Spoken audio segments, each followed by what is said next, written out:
오늘은 우리가 누가복음 강의 19번째 시간으로 누가복음 5장 12절에서 16절을 통해서 손을 내미시는 그리스도, 손을 내미시는 그리스도라는 제목으로 하나님의 말씀 증거하도록 하겠습니다. 이 사람과 사람 사이의 접촉이 굉장히 중요합니다.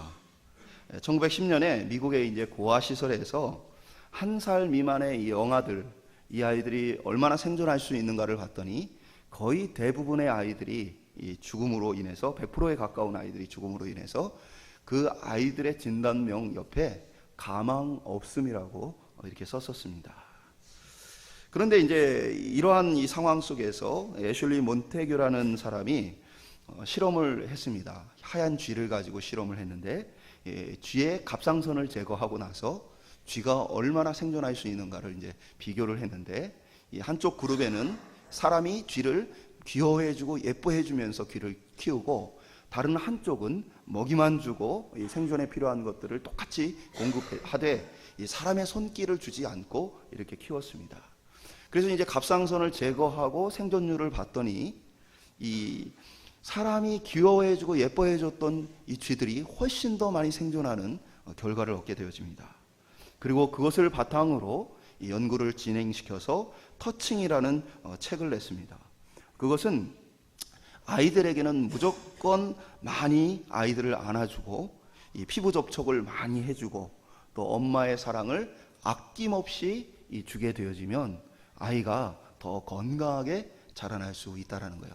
사실은 이 몬테규라는 사람이 이 터칭이라는 책을 내기 전에 1910년도에 터칭이라는 또 다른 사람의 책이 있었습니다. 그 책에는 아이들의 버릇이 나빠지지 않도록 만져주거나 안아주거나 하는 일들을 하지 말라라고 이 책이 돼 있어요. 그래서 이 몬테규 씨가 아마도 이 터칭이라는 것이 잘못 오해됐다라는 차원에서 똑같은 이름의 책을 냈던 것이죠. 실제로 이제 뉴욕의 이 벨브 병원의 이제 소아병동에서 아이들에 대한 피부 접촉에 대한 연구를 했습니다. 그래서 1년 안 된 그 영아, 당시 사망률이 30에서 35% 정도였었는데, 아이들을 만져주고 사랑을 주면서 그 아이들의 사망률이 10% 미만으로 떨어지는 것을 이 결과로 보게 되었습니다. 인간에게는 육체적인 접촉과 더불어서 신체 접촉뿐 아니라 정서적인 접촉도 상당히 많이 필요합니다. 서로 인사를 나누고 웃어주고 따뜻한 말과 온화한 표정으로 서로를 대해주는 것이 사람에게는 큰 위로와 힘과 또 이 단순히 정서적인 부분뿐만 아니라 육체적으로도 우리를 강건케 하는 것을 보게 되십니다. 그러한 이유는 하나님께서 우리를 처음 만드셨을 때에 우리로 하여금 서로 교제하고 함께 사귀도록 만드셨기 때문입니다. 하나님과 우리가 영적으로 서로 교통하고 또 사람과 사람 사이에 서로 영적으로 육체적으로 교통할 수 있도록 하나님 만드셨기 때문에 그 창조 질서의 원리를 따라서 사람은 건강과 이 풍요로운 삶을 누릴 수 있게 되어지는 것입니다. 오늘 그렇게 하나님 만드신 대로 옆에 계신 분들 손을 꼭 잡아줄 수 있으면 한번 잡아주시면서 이렇게 따뜻한 말을 했으면 좋겠습니다. 혹시 이 남녀 사이에 조금 이렇게 손잡아주기 어려운 분이 계시면 이렇게 좀 온화한 표정과 따뜻한 말로 좀 격려했으면 좋겠습니다. 오늘도 하나님의 은혜와 풍성한 사랑 받으시길 바랍니다 하는 마음으로 함께 인사하겠습니다. 그러니까 이게 성도의 교제입니다. 우리가 그리스도의 한 몸이라는 의미는 서로 붙어 있고 서로 함께 하고 있다라는 거예요. 그런 의미에서 본다면 성도와 성도는 그렇게 날마다 교제하고 서로 사랑하고 그렇게 하나님의 사랑을 우리 안에서 느낄 수 있어야 합니다. 그럼에도 불구하고 이제 현대 사회는 인간의 대면적인 접촉이 점점 사라지는 시대를 살고 있습니다. 특별히 도시에서는 옆집에 누가 사는지도 잘 알지 못합니다. 그리고 서로를 향해서 인사하는 일들도 흔치 않습니다. 길을 지나가도 나를 보고 웃어주는 사람, 또 함께 대화 나눌 만한 사람이 없습니다. 오히려 웃어주면 이 사람이 나를 비웃나, 왜 날 보고 웃나, 거울을 보게 되어지는 그러한 모습을 우리가 보게 되어집니다. 저도 사실은 인터넷 쇼핑을 굉장히 많이 합니다. 아무래도 아내와 제가 이제 맞벌이를 하다 보니까 마트를 가서 물건을 살 시간이 별로 없습니다. 아이도 돌보고 직장 생활도 해야 되니까 필요한 물건들을 그냥 시간이 날 때 인터넷으로 조회해서 그냥 주문을 시키는 게 대부분입니다. 그러다 보니까 택배 아저씨가 택배를 두고 가는데 둘 다 집에 없으니까 대부분 그냥 문 앞에 두시거나 특정한 장소에 택배를 두십니다. 택배 배달하는 아저씨하고도 얼굴을 마주할 기회가 별로 없습니다. 요즘에는 이 배송 시스템이 얼마나 좋아졌는지 저녁에 배송을 하면 새벽에 갖다 놓습니다. 얼굴을 마주할 필요 없이 그냥 아침에 탁 문 앞을 열으면 배송이 되어 있는 것이죠. 그러니까 점점 더 사람들 사이에 마주 대할 일이 없습니다. 이제 전화 통화도 많이 안 합니다. 카톡이나 문자로 모든 것들을 이게 종지하고 알립니다. 그래서 때로는 굉장히 오해도 많이 생깁니다. 나는 이러한 의도로 카톡을 보냈는데 그 내용을 읽은 사람은 그걸 오해해가지고 굉장히 갈등이 생기는 일도 많이 발생합니다. 그러니까 한마디로 세상이 굉장히 편리해지고 많은 이 시스템들이 도입되어졌는데도 불구하고 사실은 사람과 사람 사이에 대면하고 사람과 사이에 교제할 수 있는 일들이 많이 부족해졌다는 사실입니다. 그만큼 사람의 정서가 메마르게 되어지고 하나님이 주신 어떤 창조 질서의 원리가 깨어지면서 오늘날 많은 심리적인 고통과 질병들이 현대사회에 더욱 많아진 것을 우리가 보게 되어집니다. 그런 의미에서 보면 우리 교회가 크지 않은 게 참 감사한 부분입니다. 일단은 어르신들이 많아서 정이 많은 교회, 그리고 또 이 성도가 많지 않아서 서로 얼굴을 마주할 수 있는 교회, 지나가면서 아는 체 할 수 있는 교회, 얼마나 감사한지 모르겠습니다. 제가 있던 교회에 그렇게 크지도 않은 교회입니다. 똑같이 한 장소에서 예배를 드리는데 지하철역에서 교회까지 걸어오는 길이 한 10분에서 15분 걸립니다. 그런데 같은 교회를 다니는 두 청년이, 저는 이제 이 청년들을 다 알죠. 근데 서로 약간 거리를 애매한 거리, 아는 체 하기도 애매하고 서로 또 이 같은 길을 걸으니까 굉장히 떨어진 것도 아니고 그냥 쭉 옵니다. 어느 날은 비가 오는데 한 청년은 우산을 들고 오고 한 청년은 그냥 걸어옵니다. 아니 같은 교회에 다니고 같이 예배를 드리고 한눈에 서로 보는데도 불구하고 아는 체 하기 어렵고 아는 체 하지 못하는 그런 시대를 우리가 좀 살고 있습니다. 인간의 내면에 더욱 황폐해지는 이러한 시대 속에서 어떻게 보면 오늘 본문에 등장하는 이 사람 역시도 모든 인간관계가 단절되어지고 사람과 사람 사이의 접촉을 누릴 수 없는 가운데 오늘 예수님 앞에 나오는 한 사람을 보게 되어집니다. 오늘 저희들 속에서도 어떻게 보면 가지고 있는 우리 안에서의 어떤 문제와 어려움들 가지고 오늘 이 사람처럼 예수님 앞에 나오게 되어질 때 우리 안에 어떤 변화가 일어나는지 오늘 말씀을 통해 함께 살펴보기를 소망합니다. 한번 따라해 보겠습니다. 율법을 뛰어넘는 믿음. 오늘 성경에 등장하는 이 사람은 나병에 걸려있는 사람이라고 기록이 되어져 있습니다. 나병은 정확히 어떤 특정한 질병만을 이야기하는 것이 아니고 사실 이제 성경에 기록된 이 병은 피부병을 이야기합니다. 이것이 때로는 이제 전염이 되는 병이 있고 전염이 되지 않는 병이 있고 또 자신 안에서 계속 진행되어지는 병이 있고 잠깐 있다가 사라지는 경우도 있습니다. 그런데 이 사람은 아마도 이 나병으로 인해서 굉장히 오랜 어려움을 겪은 사람으로 보여집니다. 이 사람은 마을에 예수님께서 오셨다는 이 소식을 듣고 동네로 예수님을 만나러 들어오게 되어집니다. 먼저 보면 이 나병이라는 것에 대해서 이스라엘의 전통 문화 속에서 이것이 어떤 의미를 가지는지, 종교적으로 어떤 의미를 가지는지를 저희가 먼저 살펴봤으면 좋겠는데, 나병이란 어떻게 보면 하나님의 저주를 받은 병이다라는 개념을 당시의 사람들이 많이 가지고 있었습니다.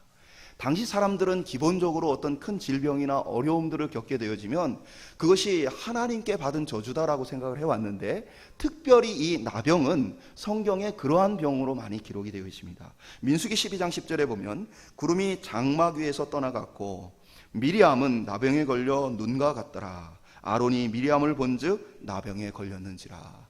이 모세를 향해서 그의 누이인 미리암이 반기를 듭니다. 하나님께서 세우신 질서를 거부하고 우리도 하나님을 대면하여 만나고 하나님의 말씀을 듣는다. 우리가 당신을 따라야 할 이유가 무엇이냐? 이 반역하게 되었을 때에 하나님께서 미리암으로 하여금 나병에 걸리게 하셨던 모습을 보게 되어집니다. 사무엘하 3장 28절 29절에 보면 그 후에 다윗이 듣고 이르되 내레 아들 아브넬의 피에 대하여 나와 내 나라는 여호와 앞에 영원히 무죄하리니 그 죄가 요압의 머리와 그의 아버지의 온 집으로 돌아갈지어다. 또 요압의 집에서 백탁병자나 나병 환자나 지팡이를 의지하는 자나 칼에 죽는 자나 양식이 떨어진 자가 끊이지 아니할지로다 하니라. 이 어떤 것이냐면 내레 아들 아브넬이라는 장수를 다윗이 채용을 하게 되어집니다. 적이었지만 그러나 그가 뛰어난 장수로서 이제 다윗이 받아들이게 되어지는데, 요압이 당시에 이제 다윗의 장군이었던 요압이 이 아브넬이 오게 될 때 자기의 어떤 위치가 축소되거나 위협받을 것을 염려해서 그가 속여서 결국 이 아브넬을 죽게 만듭니다. 이때에 다윗이 그러한 요압을 향해서 저주했던 말이 여러 가지 중에 하나 무엇입니까? 너희 집안에 앞으로 나병 환자들이 많이 일어날 것이다 라는 저주를 하게 되어집니다. 열왕기하 5장 27절에 보면 그러므로 나아만의 나병이 내게 들어 내 자손에게 미쳐 영원토록 이르리라 하니 게하시가 그 앞에서 물러나매 나병이 발하여 눈같이 되었더라. 이것은 어떤 부분이냐면 선지자 엘리사에게 이방인의 장군이었던 나아만이 나병에 걸렸는데 찾아와 고침을 받습니다. 그때에 나아만이 많은 재물을 이 답례로서 이 선지자에게 주고자 합니다. 근데 선지자는 그것을 받기를 거절합니다. 오직 하나님의 영광만이 이 이방인에게 보여지길 원했던 거예요. 내가 대가를 받는 것보다는 받지 않는 것이 하나님의 영광과 위엄을 드러내는 것이 낫다라고 판단한 것이죠. 그런데 이 엘리사의 이 선지자의 이 사환 종이었던 게하시가 그 재물이 탐나서 나아만을 쫓아가서 그 재물을 받게 되어집니다. 그때 선지자 엘리사가 게하시를 향해 하는 이야기가 내가 나병에 걸리게 되어진다라는 부분입니다. 그래서 게하시가 나병에 걸리게 되어졌던 모습을 보게 되어집니다. 그러니까 이 구약 성경에서 나병에 걸렸던 사람들의 기록은 대부분 하나님의 어떤 심판과 저주 속에서 이 병에 걸렸던 모습을 보게 되어집니다. 그러니까 이 병 자체가 굉장히 이렇게 중하고 어려운 것도 있지만 사람들이 이 나병 환자를 대할 때 어떻게 받겠어요? 뭔가 큰 죄를 지은 사람인가 보다라고 생각을 했다라는 것이죠. 그러니까 이러한 사람과는 교제하기가 쉽지 않았을 것입니다. 그런데 문제는 나병 환자에 대해서 성경이 기록하고 있는 이 레위기의 법입니다. 이 율법에 뭐라고 기록하냐면 레위기 13장 45절에 보면 나병 환자는 옷을 찢고 머리를 풀며 윗 입술을 가리고 외치기를 부정하다 부정하다 할 것이요. 그러니까 이 사람은 무엇입니까? 옷을 찢어서 입어야 됩니다. 정상적인 옷을 입어서는 안 돼요. 그리고 머리를 풀어 헤칩니다. 그리고는 이 침이 튀지 않도록 입술을 가리고는 사람들이 주변에 가까이 오게 되어지면 부정하다 부정하다라는 얘기를 해야 됩니다. 그럼으로써 다른 사람이 자신에게 접촉하지 못하도록 가까이 오지 못하도록 하는 것이 이 나병 환자에게 주어진 의무였습니다. 이것은 이 일반 사람들과 분리된 이것은 단순히 이 나병 환자의 어떤 이 작은 부분만이 아니라 어떤 이 사람의 어떤 모습뿐만이 아니라 사실은 굉장히 이렇게 높은 지위에 있는 사람도 전혀 예외 없이 이러한 분리를 경험해야만 했는데, 현직 왕이었던 우시야, 역대하 26장 21절에 보면 우시야 왕이 죽는 날까지 나병 환자가 되었고 나병 환자가 되매 여호와의 전에서 끊어져 별궁에 살았으므로 그의 아들 요담이 왕궁을 관리하며 백성을 다스렸더라. 그러니까 이 왕 역시도 하나님께 징계를 받아 나병에 걸렸는데, 그러니까 왕임에도 불구하고 정상적으로 자기의 역할을 수행할 수 없고 별궁으로 옮겨가서 격리된 채 살고 그의 아들이 왕권을 행사했다는 거예요. 그러니까 나병이란 병은 어떤 거예요? 성경에서 보면 모든 사람과의 분리를 이야기하는 것이고 어떻게 보면 자신이 하고 있던 모든 일들을 내려놔야만 하는 그러한 질병이 되어진 것입니다. 그리고 실제로 성경에 있는 법을 따라보면 나병뿐 아니라 모든 질병과 부정한 것들에 대해서는 특별히 그것도 이제 전염성이 있는 질병이나 아니면 어떤 시체나 부정한 것과 관련해서는 그 사람의 접촉을 다른 사람과 피하도록 합니다. 그래서 예를 들면 부정한 사람이 그릇을 만지게 되어지면 나무 그릇의 경우에는 그것을 물로 씻어서 저녁에까지 두었다가 이제 정결케 해서 그것을 사용하게 되어지고, 질그릇을 만약에 부정한 사람이 만지게 되어지면 그것은 아예 깨트려 버리도록 성경이 명령하고 있습니다. 그러니까 일반적으로 예를 들면 시체를 만졌다, 시체를 가까이 했다라는 것만으로도, 그러한 부정으로도 어떻게 보면 만졌던 질그릇을 깨트리고 하는 이런 시간을, 옷을 빨고 그런 이 의식을 갖는데, 이 나병이라는 질병에 걸려 있는 사람은 얼마나 심하고 많은 격리를 경험했겠습니까? 마을에서 함께 살 수가 없고 그는 밖으로 쫓겨나서 외진 곳에서 지내야만 했습니다. 그런데 오늘 본문에 보면 예수님께서 동네에 들어오셨을 때에 나병 환자가 예수님께 나왔다라는 것을 기록하고 있습니다. 이것은 무엇입니까? 아주 지금 심각한 문제가 발생한 것입니다. 나병 환자는 마을로 함부로 들어와서는 안 됩니다. 그리고 또 하나, 나병 환자는 이 사람들 사이에 가까이 사람들이 다가오기만 해도 어떻게 해요? 윗입술을 가리고 부정하다 부정하다 하면서 이 사람들이 자기 가까이 오지 못하도록 해야만 합니다. 만약에 이러한 것들을 지키지 않게 되었다면 이 사람은 돌에 맞아 죽어야만 합니다.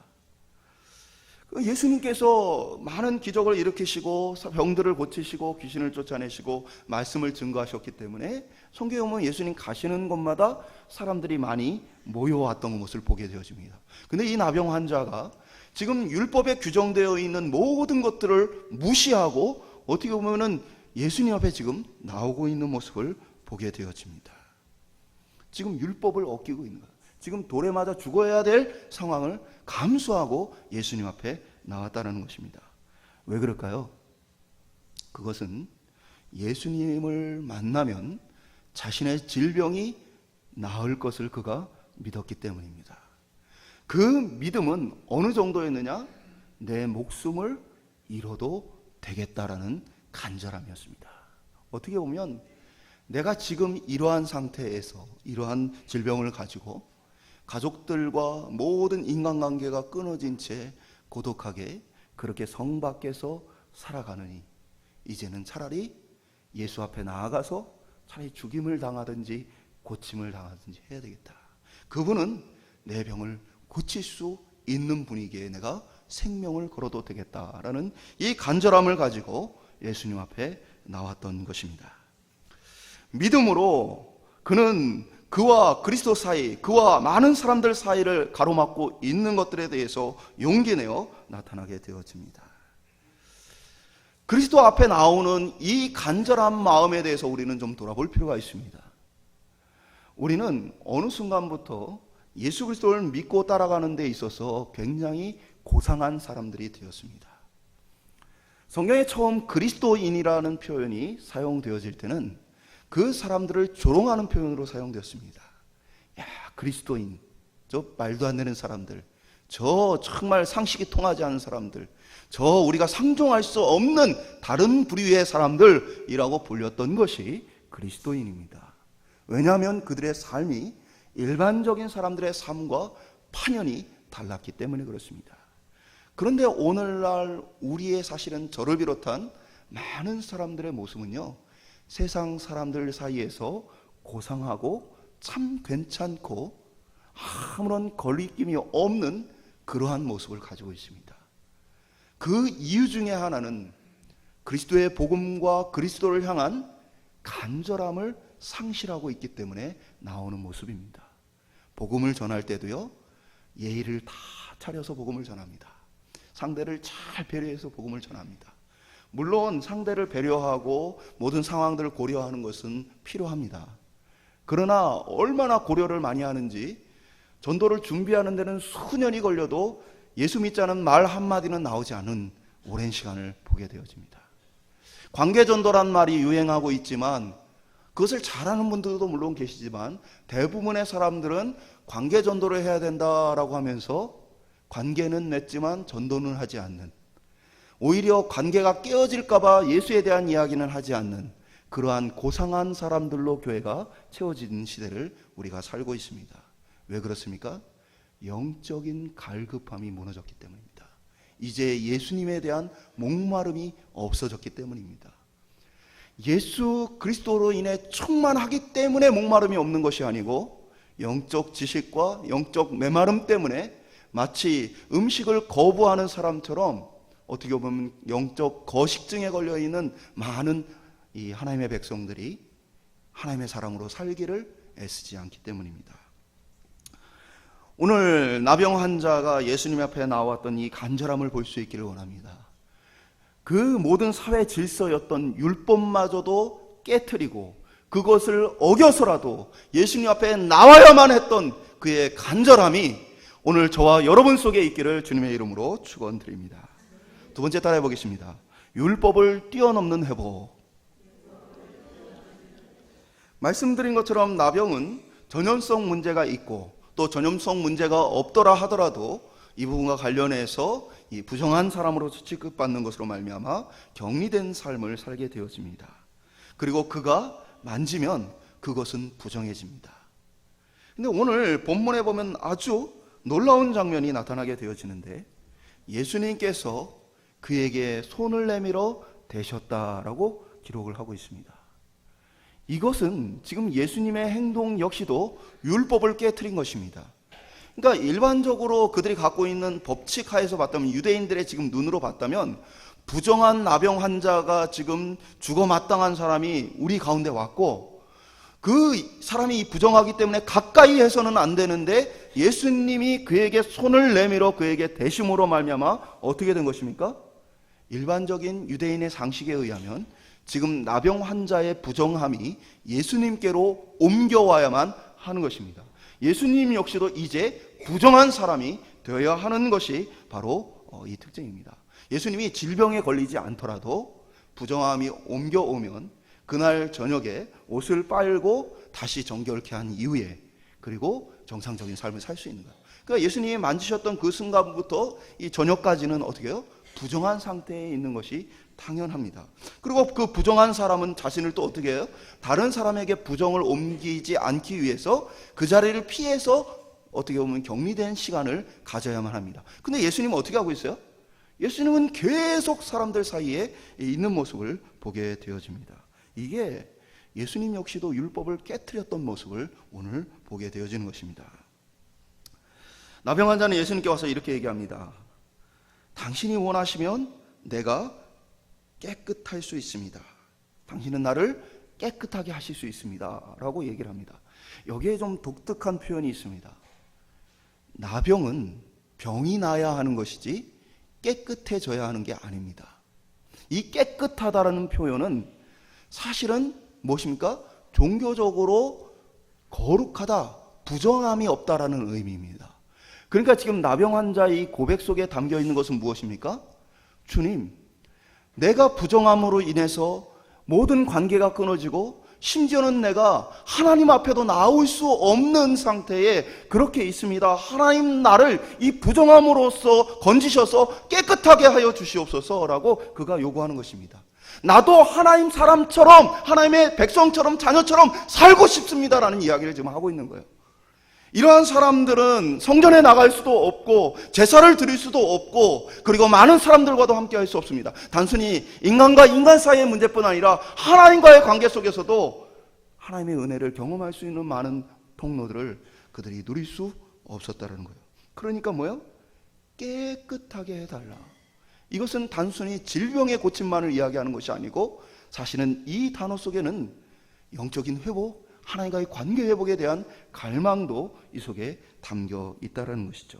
그리고 예수님은 그가 말했던 그대로 답하시는 모습을 보게 되어집니다.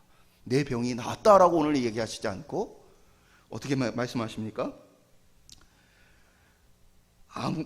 내가 원하노니 깨끗함을 받으라. 내가 원하니 깨끗함을 받으라. 당신이 원하시면 깨끗하게 하실 수 있습니다.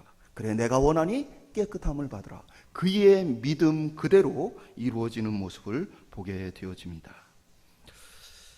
사랑하는 여러분, 오늘 예수님의 이 모습을 통해서 두 가지를 볼 수 있습니다. 하나는 그리스도의 사랑입니다. 나병 환자의 입장에서 한번 보세요. 살아왔던 인생 속에서 어느 순간 이 질병이 들고 나서는 사람과의 접촉을 경험하지 못하게 되어집니다. 사람과 사람 사이의 어떤 관계와 또 육체적인 어떤 접촉을 하지 못하는 것은 굉장히 고통스럽고 어려운 일입니다. 누군가 단 한 번도 만져주지 않는다면 어떤 느낌일까? 저희 집에 키우는 강아지도요, 제가 쓰다듬어 주고 가만히 있으면 막 머리를 들이밀고 코를 들이밉니다. 한 번 더 쓰다듬어 달라고, 한 번 더 쓰다듬어 달라고. 근데 이 사람은요, 이 병이 걸린 이후로는 누구도 자기 몸을 만져준 사람이 없는 거예요. 사람의 온기를 한 번도 그 이후로는 경험할 수가 없었던 거예요. 그랬던 그에게 예수님 모십니까? 자신의 따뜻한 손을 내밀어 만지신 거예요. 사실은 예수님 말씀만으로도 고칠 수 있습니다. 뭐요? 네 병이 낫기를 원한다. 깨끗하여져라. 라고 말씀만 하셔도 됩니다.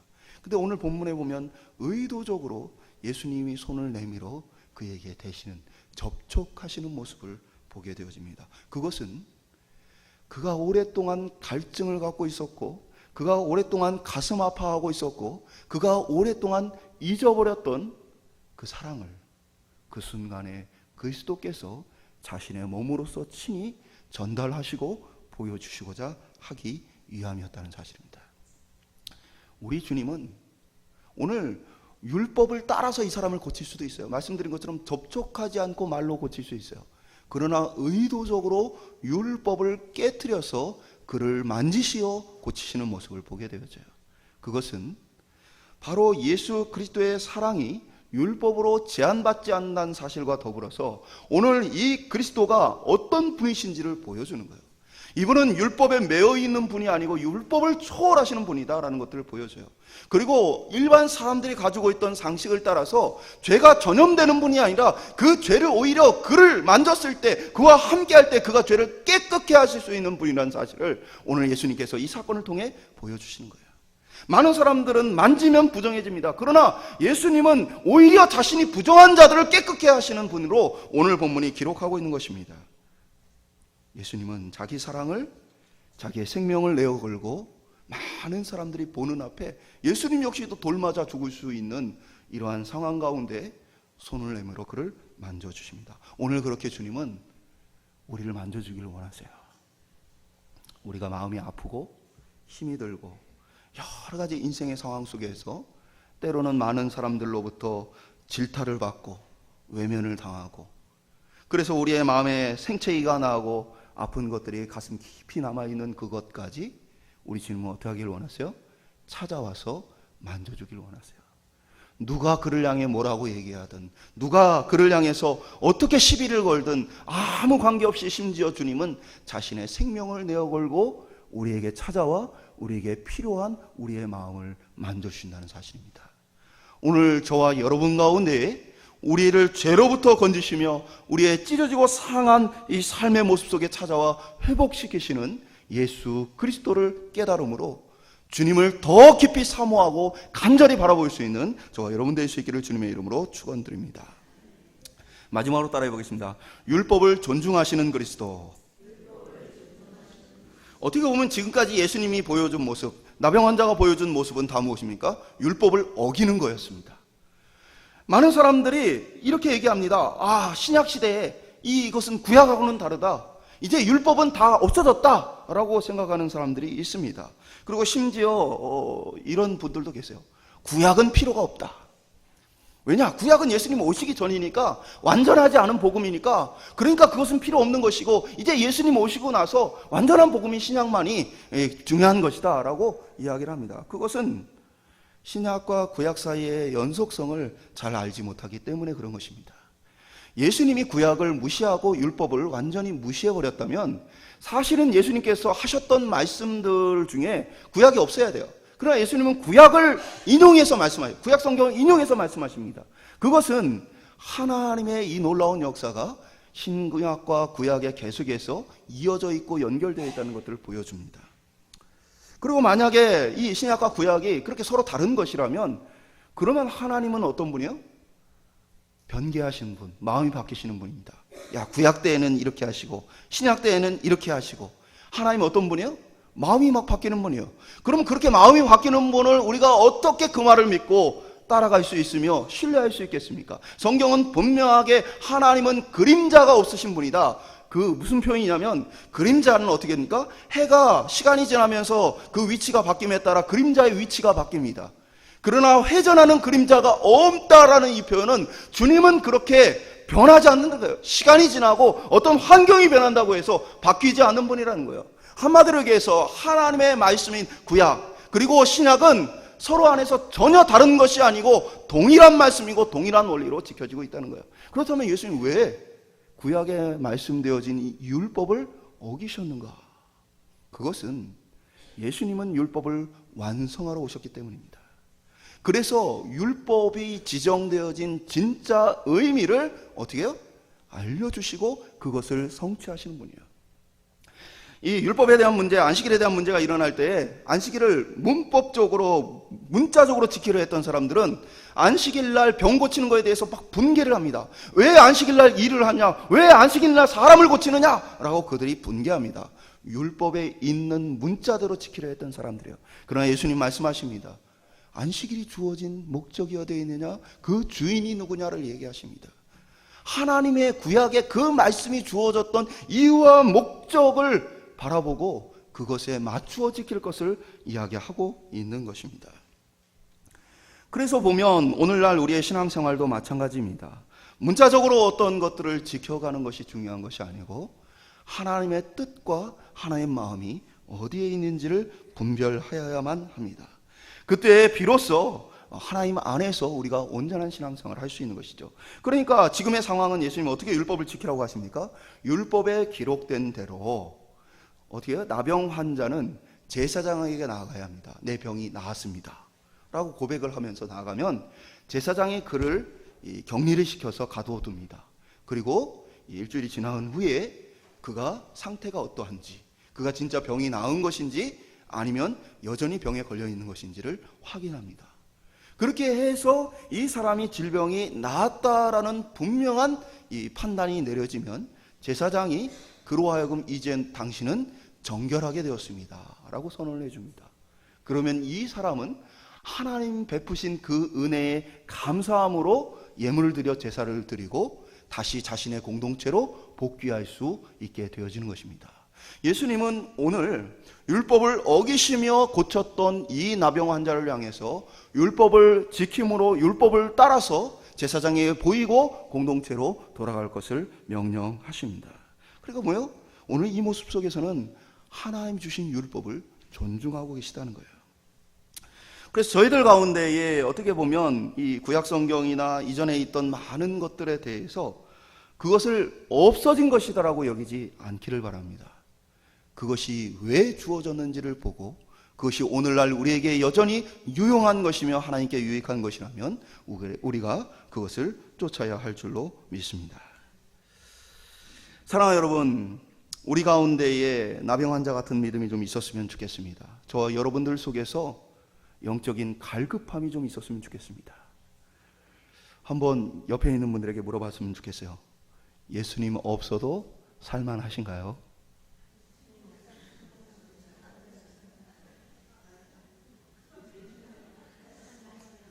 사실은 많은 그리스도인들이 예수님 없이도 살만한 삶을 지금 살고 있어요. 그러니까 사실은 주님의 이 말씀에 매달리지 않고 또 이 말씀에 붙들려서 살기를 정말 발버둥치지 않고 죄와 싸우기를 멈춘 그리스도인들이 많은 이유는 무엇입니까? 두 가지죠. 하나는 영적 지식이 없거나 하나는 낙심한 것입니다. 말씀드린 것처럼 나병은 하나님의 놀라운 기적이 아니고는 고쳐질 수 없는 병이라고 당시에 여겨졌습니다. 심지어는 하나님께 저주받은 것이라고도 여겨졌습니다. 그렇다고 해서 우리가 오늘날 모든 질병이나 어떤 어려움을 겪는 것들에 대해서 그렇게 이해를 하면 안 됩니다. 그러나 분명한 것은 이러한 모든 것 가운데 그것을 고칠 수 있는 분이 있다라는 것, 그것 앞에 간절함을 우리가 가져야 한다는 것. 오늘 우리의 모든 상황과 형편을 아시는 주님께서 우리의 단순한 겉으로 보여지는 질병만이 아니라 어쩌면 내면 깊숙이 감춰져 있는 아픔과 슬픔까지도 찾아와서 고치기를 원하시는 주님의 이 사랑을 우리가 확신한다면 담대히 예수 그리스도 앞으로 나아갈 수 있을 줄 믿습니다. 오늘 저희들 가운데 하나님 나에게 간절함을 주시옵소서. 하나님 내가 예수님 아니고는 도저히 이것으로부터 벗어날 수 없다는 이 사실을 좀 깨닫고 알게 하여 주옵소서. 내가 예수님 없이는 살 수 없다는 사실을 제발 좀 깨닫고 알게 하여 주옵소서. 저희로 귀화할 수 있기를 소망합니다. 오늘 그가 나와 고침을 받은 것처럼 오늘 우리의 육신도 우리의 영혼도 우리의 삶도 예수 그리스도 앞에 고침받기를 소망합니다. 말씀을 맺기 전에 한 가지 말씀드리고 싶습니다. 제가 가르쳤던 청년 중에 가정이 온전하지 않은 청년이 있었습니다. 이 청년이 가정이 여러 가지 경제적인 어려움, 부부간의 갈등 여러 가지로 인해서 이 친구가 어려서부터 힘겹게 지내면서 부모와 떨어져서 지냈어요. 그러면서도 힘들게 어렵게 그렇게 지내면서 자신만을 믿고 살았어요. 그리고 세상을 바라보면서 아주 냉소적인 모습으로 세상을 바라봤습니다. 사람들을 바라보면서도 아주 냉소적으로 그들을 바라봅니다. 그랬더니 이 청년이 예수를 만납니다. 교회에 왔어요. 교회로 왔는데 제가 그 청년의 표정을 잊을 수가 없어요. 저는 이 청년이 이단인 줄 알았어요. 저를 그냥 째려봐요 맨날. 그러니까 이게 째려본다는 게 인간적으로 이렇게 눈을 보고 째려보는 게 아니라 그냥 자연스럽게 이 친구는 지나가면서 다른 사람을 보거나 모든 걸 볼 때 그렇게 표독스러운 눈길로 쳐다봅니다. 비웃듯 하는 그런 표정으로 바라봅니다. 이 청년이 교회에 나와요.